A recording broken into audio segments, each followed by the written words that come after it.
If this gets edited in, heads up, I don't really want to do a lot of editing. I'm gonna be honest. I'm not really big on downloading softwares and doing all that stuff. So, a lot of my content is gonna be like more uncut, me just speaking, like face to face, kind of, more personal. And yeah, that's it. It's not gonna be a lot of like cutting and editing and like putting in pictures and all that stuff. I don't want to really do all that. I want to give more of a intimate, video style and format of me just talking, uncut. Obviously, I'm going to cut out big stuff if I truly blank out or stutter a lot, or like something happens around me and my surroundings that I need to address, then that'll be cut out. But if not, and it's little slip-ups, they're probably not going to be cut out. But yeah, so this is going to be a review of Minari. Yes, I know. I said I'll do mostly horror and analog horror and stuff like that, but I thought for a first video, if I wanted to talk about something truly that I loved a lot, it would be Minari. Because I think Minari is one of the best movies that I've ever seen personally, ever, in my 18 years of living, which might not be a lot, but I think, being born in 2006, I grew up watching a lot of movies, and a lot of good movies, and influential movies that have come out, and honestly, even dating back and knowing how good those movies are, Minari is still one of those top 5 movies that I've ever seen. I think one of the reasons that is because I was more conscious when I watched it. It wasn't too long ago. I think it was maybe a year ago, in 2023. I don't know exactly what month, but it was a year ago in 2023 that I watched it, and I wasn't a kid just watching it just because it was, it looked cool, or my parents put it on, or my brothers put it on, and I was just watching it, or going to the theater just watching a movie because it's popular and because maybe I enjoy it. It's not, I wasn't, I'm not some kid watching a fucking, I don't know why, but I can curse. I wasn't a kid watching a Marvel movie, being like, oh my god, Iron Man saved the day, or Thanos is such a cool villain. I'm actually a 17-year-old person. I'm a 17-year-old human being with a conscious mind going into a movie that I already felt kind of attached to because I heard the soundtrack before I watched the actual movie.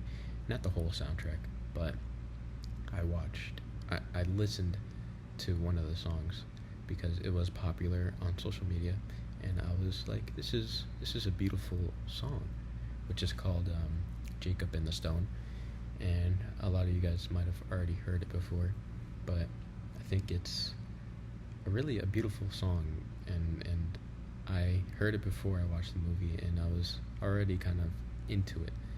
And so when I watched this movie going into it, I actually watched it with my mom because I thought it was a good idea to watch it with my mom, because I thought it was just, a nice bonding experience, which it was. I also think going into a lot of movies, I actually do enjoy watching by myself, which might not be the greatest thing, but it's true. I do like watching a lot of stuff by myself, whether it be shows or movies in general. I think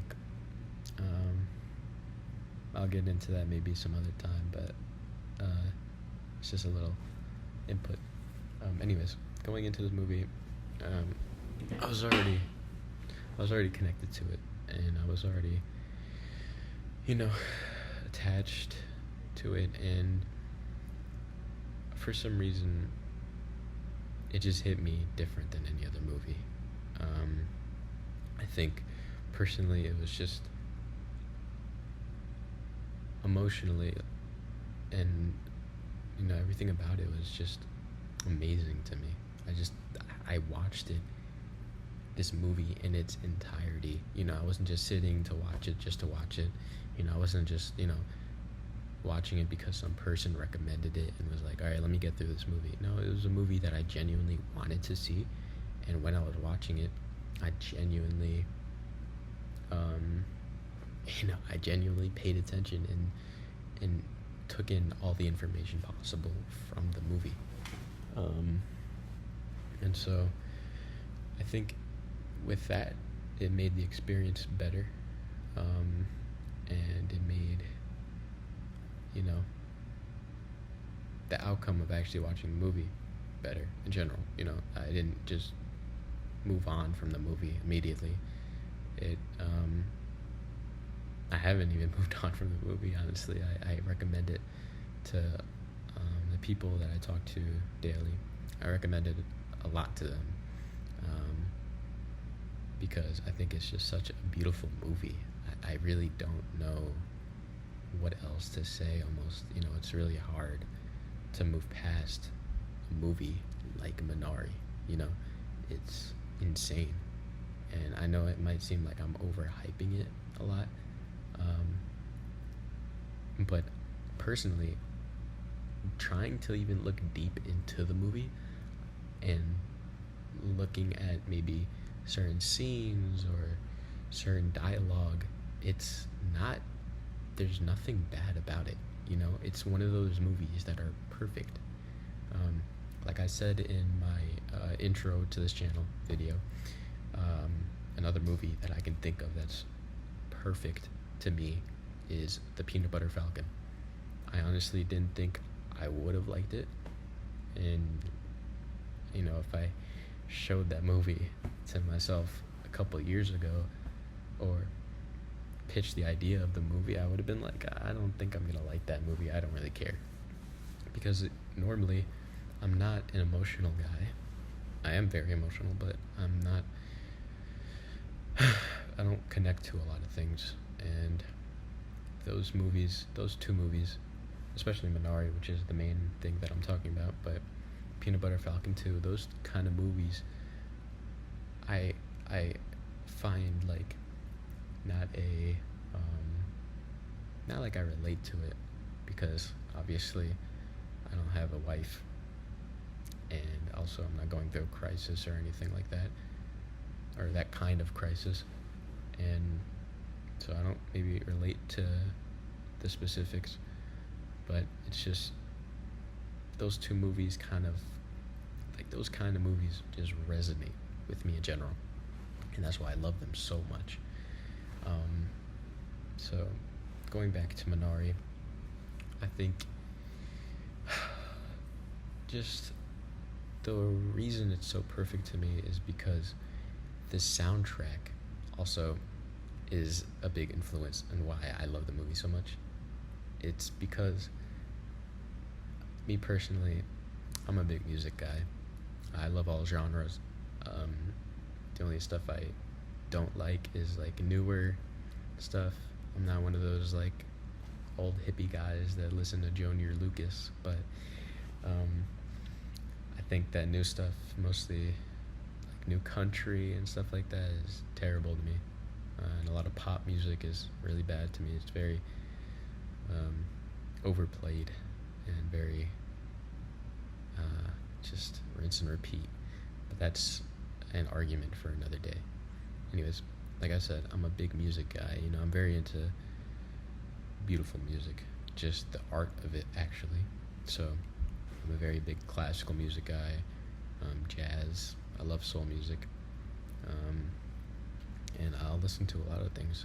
And so this soundtrack specifically is so well put together and so beautiful that genuinely one scene from the movie Minari, it panned to, they just, spoiler alert, obviously, it panned to this open area of the new farm they just, acquired, obviously, or not obviously, but the new farm they just acquired, and it was this camera panned outwards and all the grass was just so beautiful, and the wind was blowing the grass a certain way, and it was such a beautiful shot with the sun in the background and the trees and all this beautiful scenery.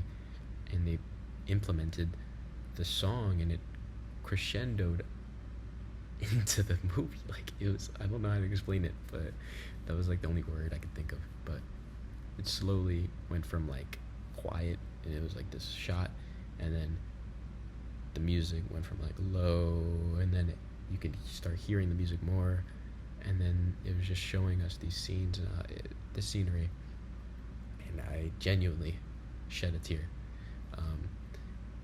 And me personally, this is obviously a personal, this is a personal video, not like to keep to myself. I meant like this is like an opinionated video about this movie. And I just want to say that the reason it was so crazy to me, it was because normally I don't cry, not to movies, but normally I don't cry next to people at all. Honestly, most of the times, not a lot of people or nobody sees me cry. And this movie brought out this actual emotional state in me that I was kind of not expressing, but I was just vulnerable right next to my mom. She didn't see me cry at that scene particularly.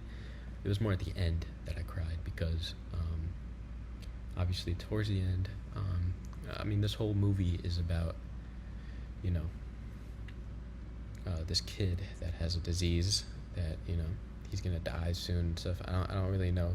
Not that I don't know the specifics, but I don't want to start saying stuff that's not true. And you know, this grandma moves in with them, and you know, she's trying to protect this child's thoughts and innocence, basically, because he's dying soon. And so automatically this child is at a loss of innocence. You know, when you think of, you know, young children that, you know, go through stuff like that, they don't have the same sort of outlook on the world that other children do. You know, it automatically gets shifted once they know about their disease and know that they're dying, you know. And so this kid is dying, and the grandma is kind of comforting him, while the wife and the husband, by the way, the husband, I forgot his name, but he is such a good actor. He's an amazing actor because he's in Beef in that show. I only watched the first episode. I don't want to watch the rest because I gotta watch it with my brothers, but he's such a good actor. I love him, and he's also a voice actor for Invincible. It doesn't matter, but he's amazing. Anyways, so the wife and the husband are going through this crisis because his husband wants to start a new life and get this farm and this new opportunity, but the wife doesn't really not believe in him, but she doesn't think it's going to work out. It's too risky of an opportunity. It's too risky. And so, because he thinks this new fruit, if he implements it in like the agriculture, it's just going to boom, and then he can sell this product and blah, blah, blah, blah, blah. And it's such an amazing dynamic between, I mean, it's not amazing, it's terrible realistically, but it's this dynamic between all the characters are so, you know, emotional. And as I said earlier, the scene that I was going to talk about before explaining everything, because it'll make more sense, but the scene that really broke me was the ending scene, particularly. I forgot if it was the exact ending scene. Maybe it was towards the end though, and it was so a lot of things happened, and the husband's farm full of, not farm, he has like this shed, little house, it's a shed.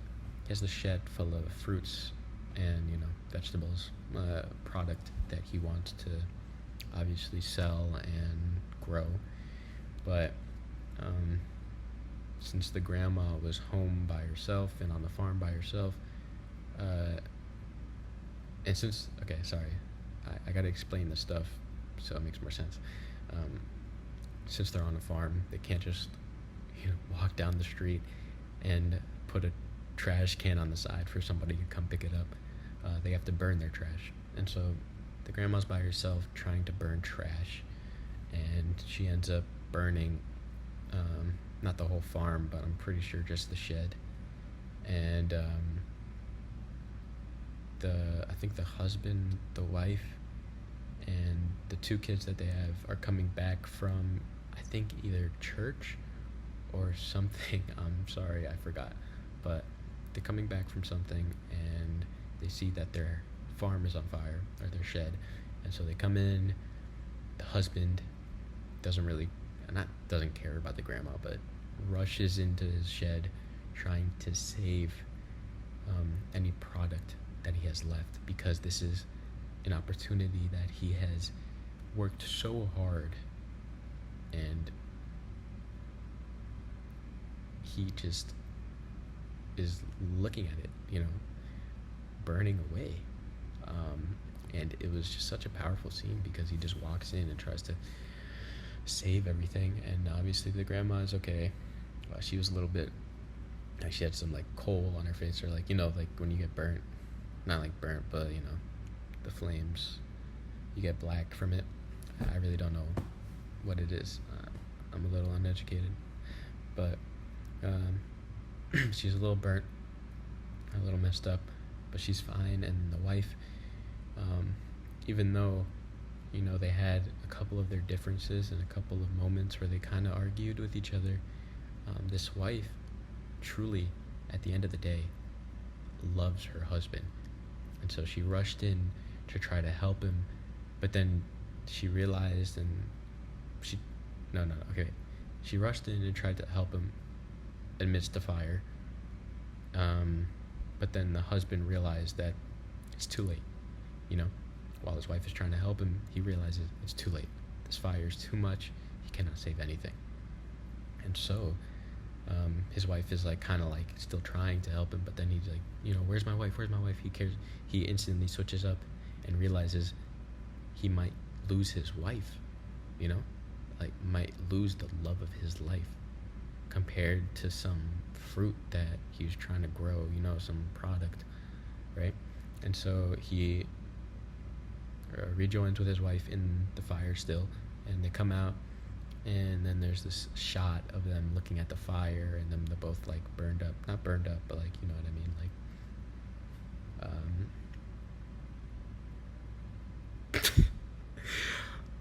messed up from the fire. And it was an amazing shot. And the part that really broke me was the grandma started walking away down the street, because she was just kind of, I guess, in shock. She was in shock, definitely. And it was so sad to me, because the end, when she was walking away, the little kid who has the disease that kind of wasn't really, he didn't really like her at first a lot, because I don't know, I guess she was a little weird to him. But at the end, he starts not running towards her. He catches up with her and says, something along the lines of we'll be okay. I forgot, honestly, but it was a very powerful scene, and it really broke me.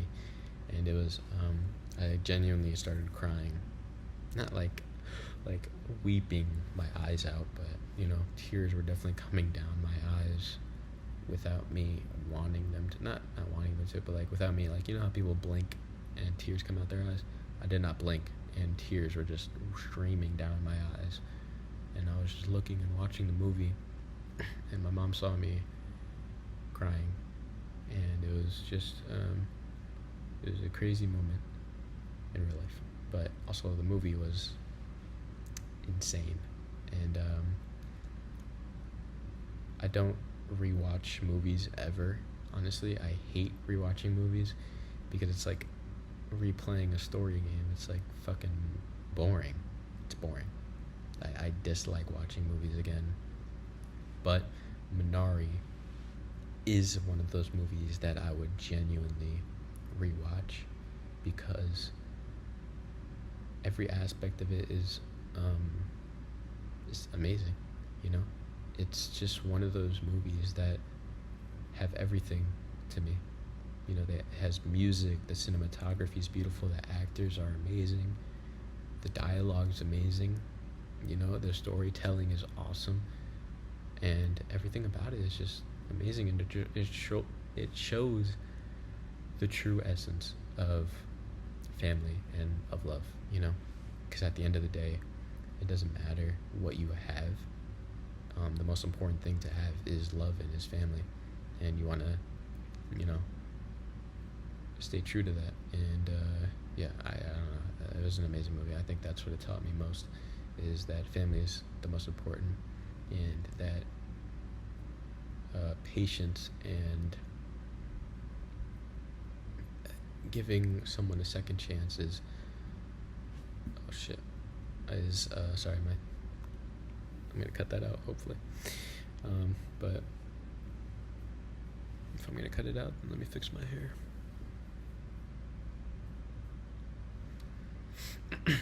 But like I said, I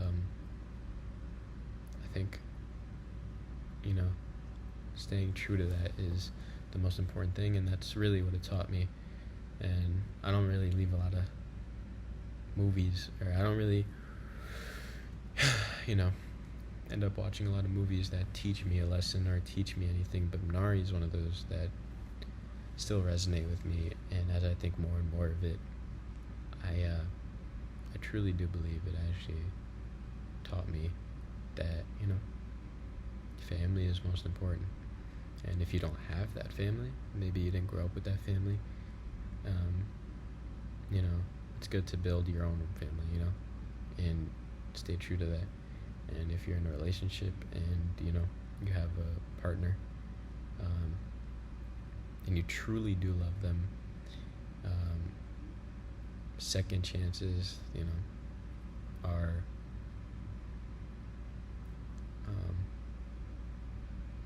just a part of it, you know. And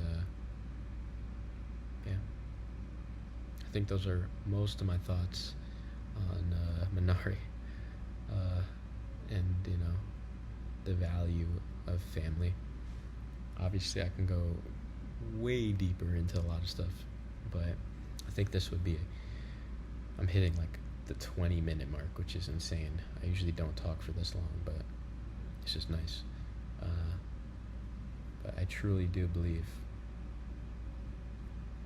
that this movie is one of the greatest of all time. And if you haven't watched it, please do watch it. Mostly if you love music and love,